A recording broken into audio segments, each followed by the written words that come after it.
Is your opponent pinning your knight with bishop to g4? Today, I'll show you how to punish this move and turn the tables in style. It starts with pawn to e4, pawn to e5, knight to f3, and knight to c6, leading into the Italian game, one of the most common opening. First off, you can see he played pawn to c3 instead of knight to c3. Unlike the way Black developed his knight, you don't have to play pawn to d4 after knight to f6, simply playing pawn to d3 is fine. However, placing the pawn on c3 ensures that your opponent's knight can't leap to the d4 square, keeping your position solid and under control. Additionally, later in the game, you may wish to play pawn to d4 and start attacking, targeting both the bishop and the pawn. Playing pawn to c3 provides strategic options and strengthens your overall position by limiting your opponent's counterplay. Now Black plays pawn to d6. Here, White continues with bishop to b3, a more prophylactic move so that if Black ever tries to attack this bishop, White can retreat it to c2. Black plays bishop to g4, creating a pin, an idea many opponents play enthusiastically. In response, White played pawn to h3, which I highly recommend as well. As soon as Black plays bishop to g4, counter it immediately with pawn to h3.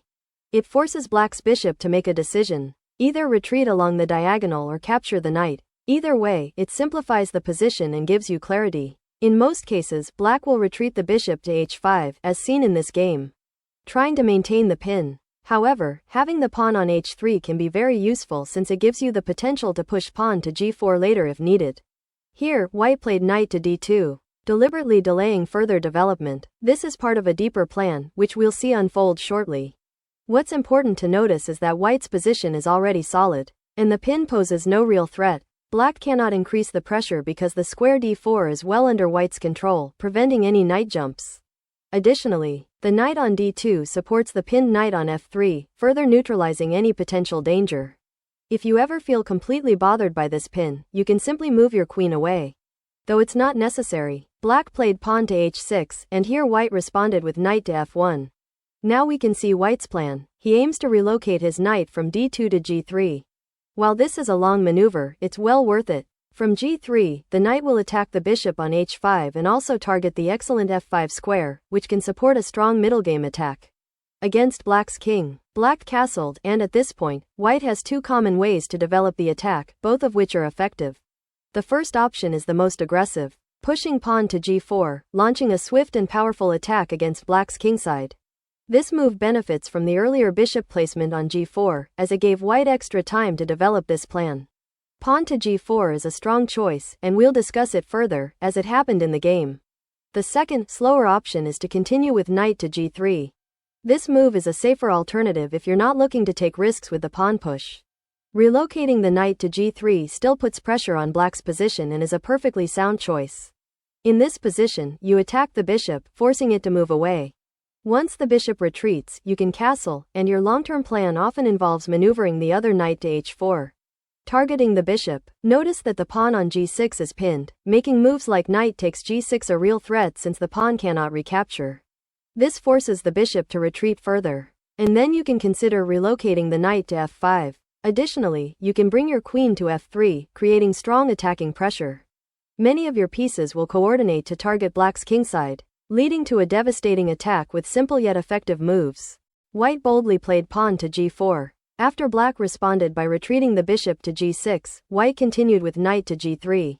The pawn on g4 provides additional attacking options. First, you can push the pawn to g5, aiming to open up the kingside and involve your bishop after an exchange. Secondly, this move strengthens your control over the f5 square, allowing your knight to land there for an even stronger attack. Both plans give you a commanding position. Black played rook to e8. From here, as mentioned earlier, you have two strong options: pushing the pawn to g5 or playing knight to f5. Move to g5, aiming to open Black's kingside and launch a direct attack. That's it. If Black captures the pawn, which they didn't in the actual game, let me show you what would happen. The most natural move would be Black takes g5. You could then recapture either with a knight or a bishop, and in both cases the result is advantageous. For example, after bishop takes g5, we can see that the open h-file provides a direct line of attack against Black's king. You can now continue by pushing your h-pawn forward, gaining tempo by attacking the bishop. This creates a straightforward and powerful attacking plan on the kingside. However, in the game, black refused to take the pawn and instead attempted a counterattack by knight to h5.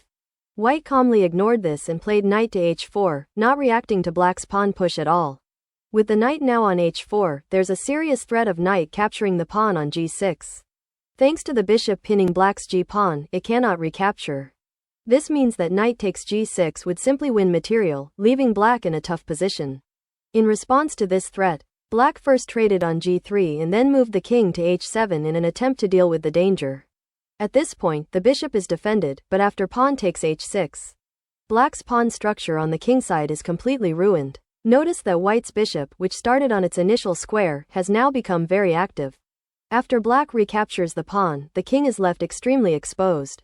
White followed up by playing rook to f1, bringing the rook into the attack and targeting the f7 pawn twice. Black defended this with rook to f8. In response, white intensified the attack with queen to g4. The queen now moves closer to black's king, adding more pressure. In some variations, the bishop on g6 is also hanging, creating additional problems for black. Black attempted queen to c8, offering a queen exchange. Of course, white declined. As the focus was on attacking and checkmating black's king, white continued with knight to f5, a crucial move that strengthens white's attacking position significantly. Placing the knight on f5 is a powerful idea in many attacking positions. It amplifies the pressure and often leads to decisive threats. Black traded the knight, but white recaptured with his rook, leaving the f7 pawn hanging and the king dangerously exposed. Black tried knight to e7, attacking the rook, but white ignored the threat and played queen to h5, directly targeting black's king. Black captured the rook on f5, but it didn't matter. White followed up with queen to h6, creating an unstoppable threat. Black's attempt to defend with queen to d8 failed, as white played queen to h6 check. After the king was forced back, white played pawn to f6, sealing the game. There was no way to stop queen to g7 checkmate, and black resigned. This illustrates the brilliance of white's attacking plan. It may seem simple when you know the idea. Let's do a quick recap, and I'll share some additional ideas with you. First, white began with pawn to c3, and I'd recommend you do the same. You don't necessarily need to follow up with pawn to d4. But keeping the pawn on c3 helps you maintain better control over the central squares. If black plays bishop to g4, which is exactly what happened in the game, white had already prepared a plan to launch a powerful attack on the king side involving his pawns. He avoided castling early because the king would be more exposed on the king side. Instead, the king remained safer in the center for the time being.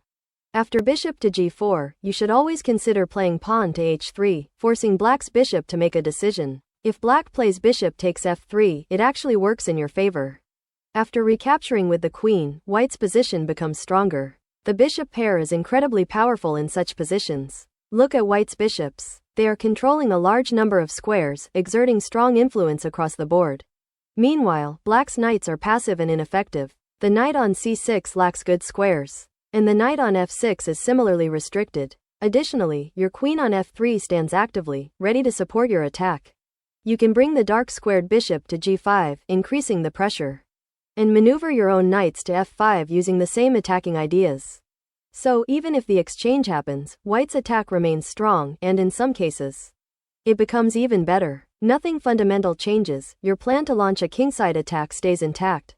Thanks for watching. I hope you understand all variation.